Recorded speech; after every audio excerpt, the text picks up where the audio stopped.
Welcome back to this second part of the GC revision guide. We would like you to subscribe, like, and share this program with your loved ones. As I said later, that we will be coming back to the second part, which is the types of radioactivities. We have two types of radioactivity. Now, before I go detail into it, I would like to put this question forward to you. If in a GC question you are asked to list types of radioactivity with respect to max allocation,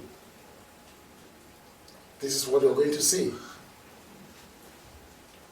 And you start by saying there are two types of radioactivity, which are artificial radioactivity and natural radioactivity. What is artificial radioactivity? This is a radioactivity which is made by taking a stable atom and bombarding it with a particle.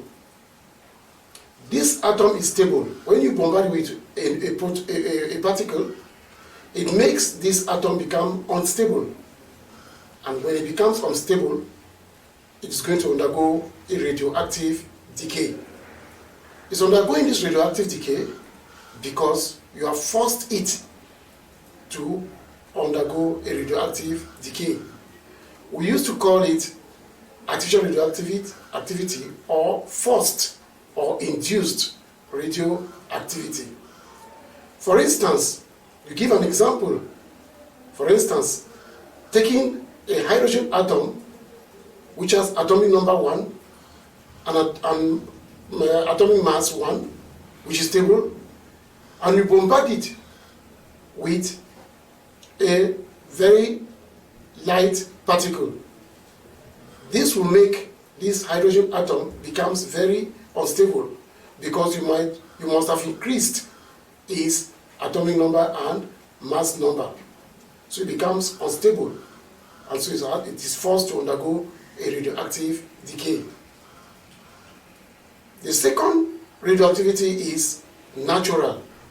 Natural radioactivity occurs on its own without even being triggered by anybody, by any physical conditions. This one occurs when a particle or an atom is already unstable or has an atomic number greater than 83 or has its neutron-proton ratio greater than 1 or less than 1, and so it undergoes radioactive decay on its own. It is natural because nothing provokes it. It has to take place. And this may occur, for instance, taking a good example like uranium, which has an atomic number of 238. That is, of course, a very heavy nuclei. And because it is very heavy, because it has an atomic number greater than 83, it means it is very, very unstable. And so it must undergo a radioactive decay to become stable.